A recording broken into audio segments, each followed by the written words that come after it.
If you want to rename your Samsung Frame TV, at the first you have to go for the settings. Next, scroll to the general, pick accessibility. Oh, sorry guys, that's my bad. You have to go for the system manager, and then you have to pick the device name. Currently it's set up for the Samsung the frame, but I'm gonna select user input, and here we can change the name. Of course you have to navigate by using arrows and OK button, so I'm gonna simply just hide my remote control.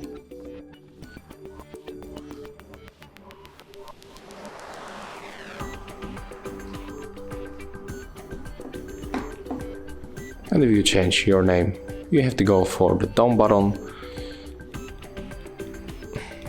click OK, and then as you can see, the name of our TV has changed. So that's all. If you find this video helpful, remember to like, comment and subscribe.